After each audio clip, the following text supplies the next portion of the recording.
Halo, selamat pagi. Sekarang kita kembali lagi di pembelajaran tematik. Pembelajaran tema kita pagi ini sudah sampai pada tema 2 yaitu atau buku 5B yaitu udara bersih bagi kesehatan. Nah, untuk hari ini kita akan mempelajari tema 2 subtema 1, pembelajaran 1 dan 2 yaitu cara tubuh mengolah udara bersih.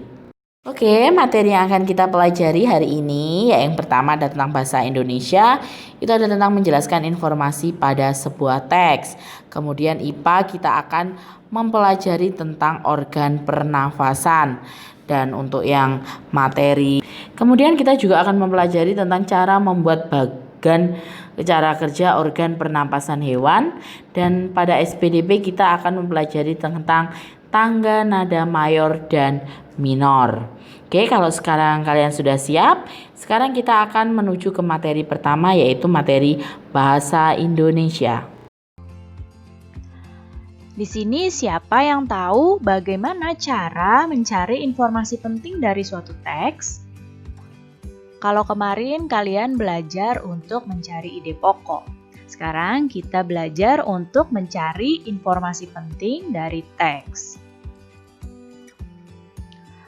Informasi penting dari teks itu bisa diperoleh dari jawaban pertanyaan-pertanyaan yang menggunakan kata tanya apa, di mana, kapan, siapa, mengapa, dan bagaimana.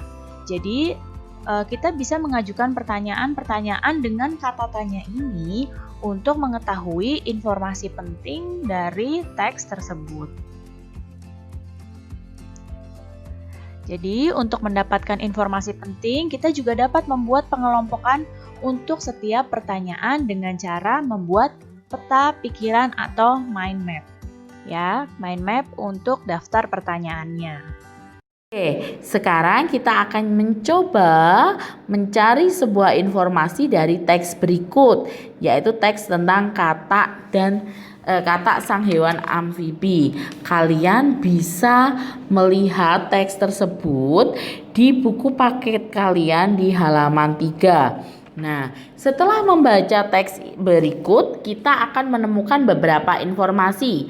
Untuk mempermudah mencari informasi apa saja yang kita dapat membuat bagan atau mind map atau bisa disebut dengan adik Simba. Itu seperti yang tertera pada buku paket kalian halaman 8. Nah, seperti ini.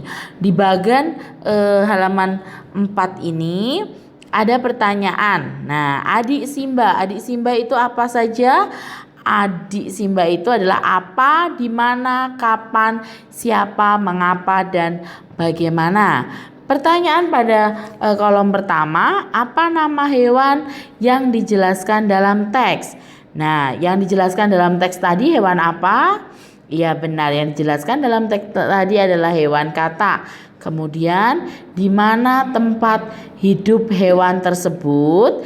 Tempatnya ada di air dan darat. Terus kemudian pertanyaan kapan? Kapan hewan tersebut biasanya muncul? Hewan tersebut biasanya muncul saat hujan. Terus kemudian siapa yang menggolongkan hewan tersebut ke dalam kelompok amfibi? Yaitu para ilmuwan. Kemudian pertanyaan selanjutnya, mengapa hewan tersebut digolongkan ke dalam kelompok hewan amfibi? Karena kata hidup pada 2 tempat. Kemudian bagaimana cara hewan tersebut bernafas? Cara hewan tersebut bernafas, kalau kata dewasa menggunakan paru-paru dan kulit, sedangkan kata yang kecil atau berudu atau biasa disebut kecebong itu menggunakan insang. Nah, dari teks tersebut dengan membuat bagan adik Simba ini kita dapat mendapatkan banyak informasi. Oke. Nah, untuk menggali informasi yang ada di teks, kalian jangan lupa menggunakan rumus yang adik Simba itu tadi ya, yang berisi tentang apa, di mana, kapan, siapa, mengapa, dan bagaimana. Nah, sekarang kita masuk ke tentang pemahaman isi teks. Untuk memahami isi teks, kita dapat mengajukan beberapa pertanyaan untuk mendapatkan informasi penting dari teks tersebut. Untuk mengajukan pertanyaan, kita harus mengetahui kata tanya dan penggunaannya untuk apa. Perhatikan di sini, kata tanya apa ini digunakan untuk menanyakan nama-nama benda, sebab, akibat, judul, atau tema. Jadi dari teks itu kita menggunakan kata tanya apa untuk menggali informasi, menanyakan nama-nama benda, sebab, akibat, judul, atau tema. Kemudian, kata tanya di mana. Kata tanya ini untuk menggali informasi yang menanyakan tempat atau latar. Kemudian, kata tanya kapan ini menggali informasi tentang waktu kejadian suatu peristiwa. Jadi, kalau mau menanyakan waktu kejadian suatu peristiwa, ini menggunakan kata tanya kapan. Siapa? Siapa ini adalah untuk menanyakan tokoh utama atau tokoh pendukung dari teks tersebut. Kemudian kata tanya mengapa. Kata tanya mengapa ini digunakan untuk menggali informasi tentang alasan suatu masalah dalam suatu teks. Kemudian kata tanya bagaimana itu untuk menanyakan cara membuat proses, urutan, pendapat, atau sikap. Dan kata tanya berapa untuk menanyakan jumlah atau banyak benda. Jadi, untuk menggali informasi dari teks, kita bisa membuat kalimat tanya dengan menggunakan kata tanya ini ya.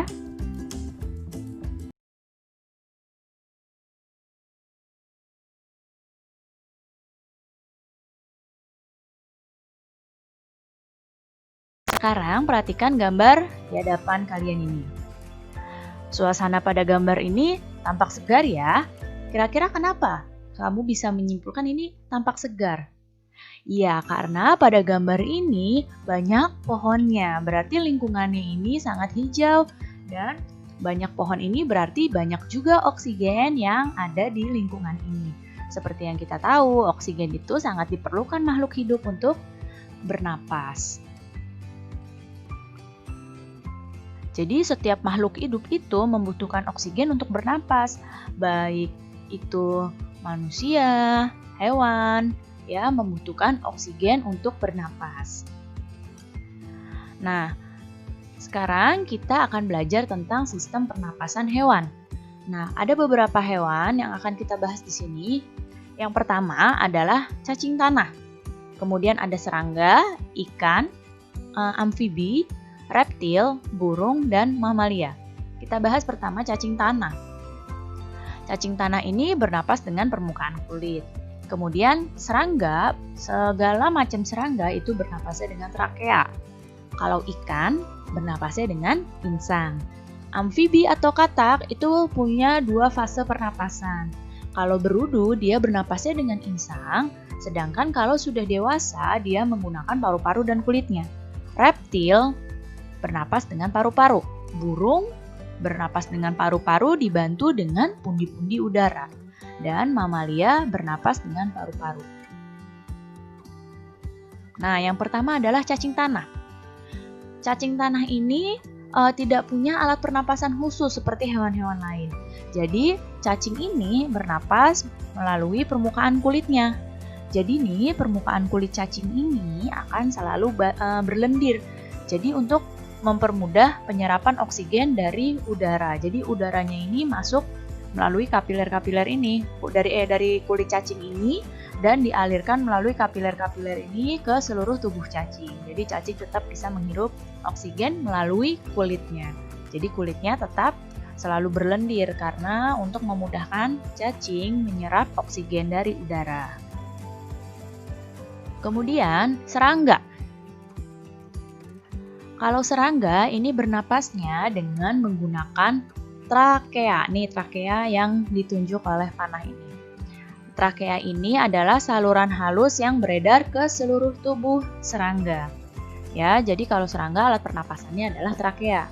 Cara bernapasnya, oksigen masuk melalui lubang yang disebut stigma. Jadi masuk di stigma-stigma ini oksigennya, lalu diedarkan oleh trakea ke seluruh tubuh serangga. Ya, jadi masuknya lewat stigma, kemudian diedarkan oleh trakea ke seluruh tubuh serangga. Selanjutnya adalah ikan. ikan ini bernapas menggunakan insang. Insang itu seperti apa? Nah, lihat tip yang Ibu tunjuk panah. Insang ini berbentuk lembaran-lembaran tipis seperti ini. Ya, ini insang bentuknya seperti ini nih, lembaran-lembaran insangnya.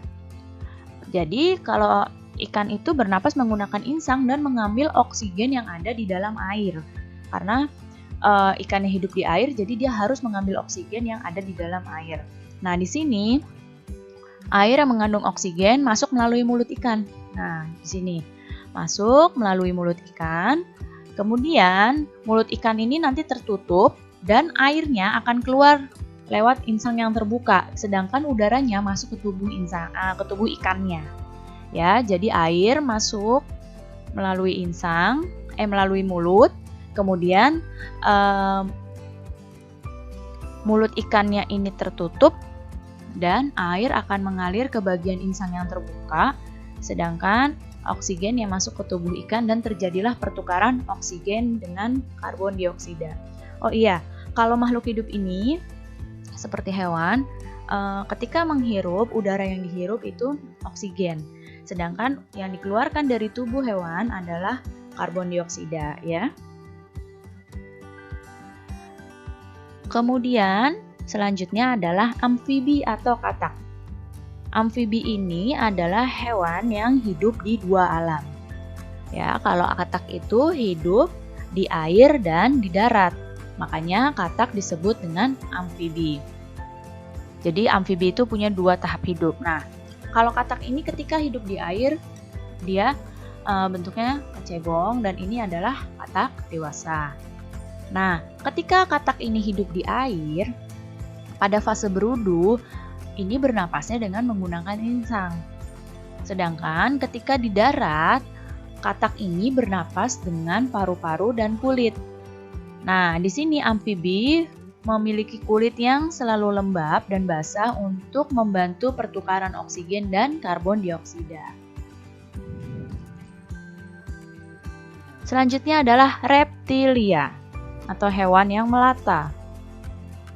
Nah, hewan yang termasuk jenis reptil diantaranya adalah ular, kadal, cicak, buaya, dan biawak. Ya, itu adalah kelompok reptil atau hewan yang melata. Kalau reptil itu bernapasnya dengan menggunakan paru-paru. Jadi udara masuk melalui hidung, lalu ke batang tenggorokan, lalu ke paru-paru. Nih, lihat panahnya masuk melalui lubang hidung, ke batang tenggorokan, lalu ke paru-paru. Begitu juga dengan ular, masuk melalui lubang hidung, kemudian ke paru-paru.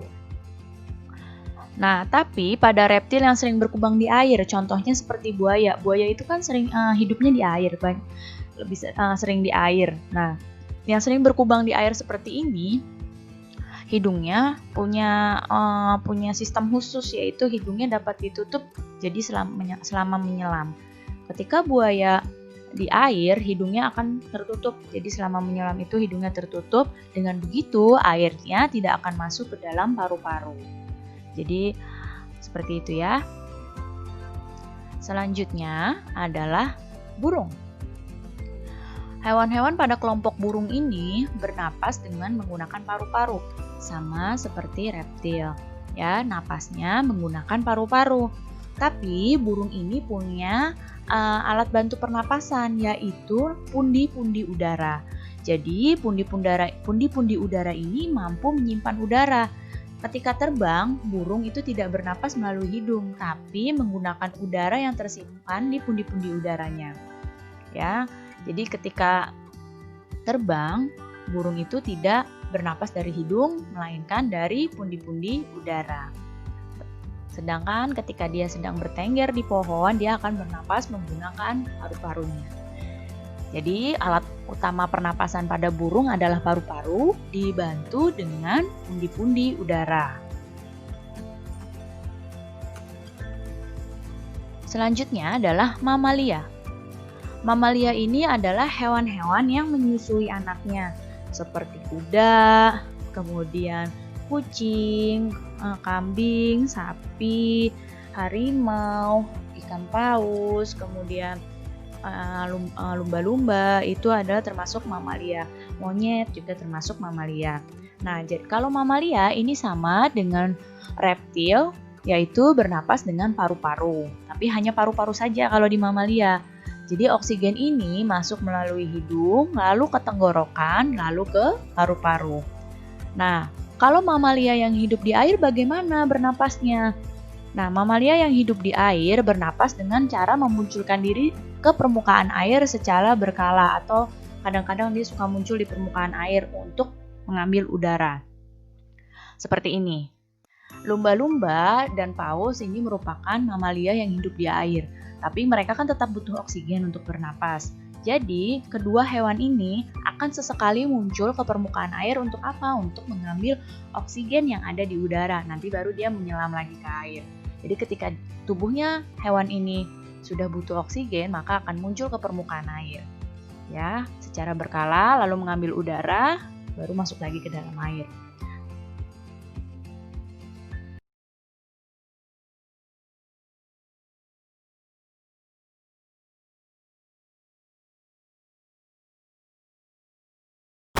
Lihat di depan kalian ada seorang anak yang sedang menikmati segarnya udara di lingkungannya. Tahukah kamu apa yang menyebabkan udara terasa segar? Ya, udara terasa segar karena di tempat tersebut banyak mengandung oksigen. Jadi udara terasa lebih segar.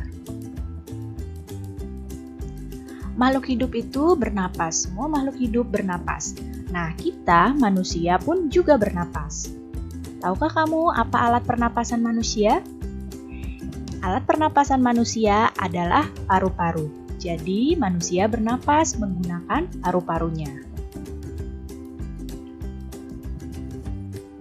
Manusia itu bernapas untuk memasukkan udara ke dalam tubuhnya, ke dalam paru-paru. Nah, udara yang mengandung oksigen ini masuk ke tubuh manusia, sedangkan udara yang dikeluarkan itu udara yang mengandung karbon dioksida. Ya, jadi udara yang masuk ke tubuh manusia adalah udara yang mengandung oksigen, dan udara yang dikeluarkan adalah udara yang mengandung karbon dioksida. Alat pernapasannya manusia adalah paru-paru. Jadi udara tersebut masuk ke paru-paru.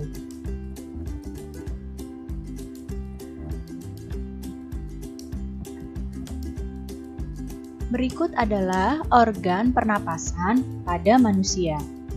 Yang pertama, manusia organ pernapasannya adalah hidung. Hidung itu adalah tempat masuknya udara dan tempat penyaringan udara.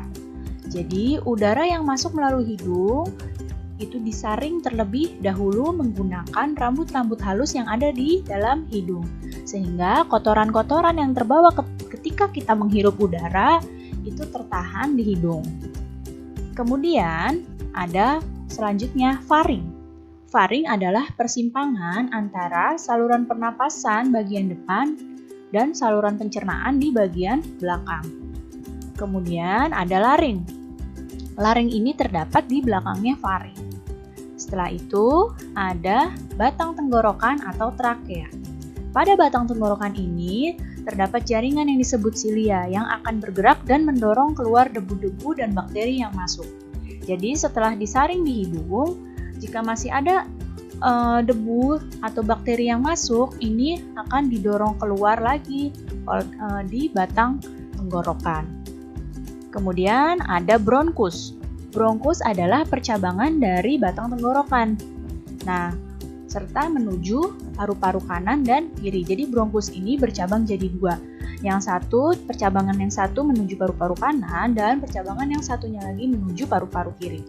Kemudian ada paru-paru. Nah, di dalam paru-paru ini ada bronchiolus dan alveolus. Bronchiolus ini adalah percabangan dari bronkus. Sedangkan alveolus adalah tempat terjadinya pertukaran oksigen dan karbon dioksida. Alveolus ini adalah gelembung-gelembung halus ya, ada di ujungnya bronchiolus, tempat pertukaran oksigen dan karbon dioksida.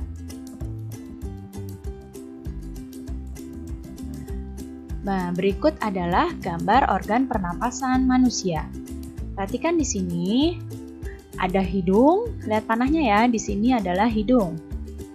Kemudian ada faring, di sebelah sini faring, di sini laring. Jadi laring ini percabangan. Yang satu menuju kerongkongan, ini tempat jalur makanan kerongkongan, dan yang satu ke batang tenggorokan. Ini yang untuk pernapasan. Jadi yang untuk pernapasan ke batang tenggorokan. Kemudian ada trakea atau batang tenggorokan. Nah, di sini trakea bercabang menjadi dua, yaitu bronkus. Bronkus ini ya, ini cabang yang besar ini adalah bronkus. Kemudian bronkus punya cabang-cabang lagi kecil-kecil, ini namanya bronchiolus. Nah, di ujungnya bronchiolus ini ada alveolus. Jadi alveolus ini kecil-kecil, tidak terlihat, harus menggunakan alat khusus untuk melihatnya. Nah, paru-paru yang mana? Nih paru-paru yang ini nih, yang warnanya diwarnakan dengan warna merah. Ya, yang ini adalah paru-paru. Nah, alveolus bentuknya seperti apa? Ini bentuknya alveolus seperti ini. Bentuknya seperti gelembung-gelembung. Ya, ini alveolus. Jadi disinilah tempat pertukaran oksigen dan karbon dioksida di dalam paru-paru kita. Lalu bagaimana urutan sistem pernapasan manusia? Nah, urutannya seperti ini. Pertama, udara masuk melalui hidung. Disaring di hidung kotoran-kotorannya, kemudian masuk ke faring. Udara dari faring menuju laring, dari laring kemudian menuju batang tenggorokan atau trakea. Nah, di sini jika masih ada debu dan bakteri yang masuk akan didorong keluar lagi. Kemudian yang udara sudah bersih dilanjutkan masuk ke bronkus. Bronkus bercabang menjadi dua, dicabangkan lagi menjadi bronchiolus. Bronchiolus adalah cabangnya dari bronkus. Kemudian ke paru-paru. Nah, di paru-paru inilah terjadi pertukaran oksigen dan karbon dioksida, yaitu di alveolus.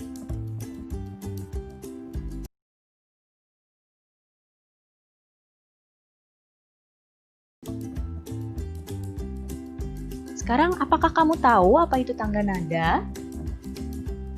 Tangga nada adalah urutan nada yang disusun secara berjenjang. Tangga nada diatonis ini dibagi menjadi dua. Ada tangga nada diatonis mayor, ada tangga nada diatonis minor. Sekarang kita akan bahasnya tangga nada diatonis mayor.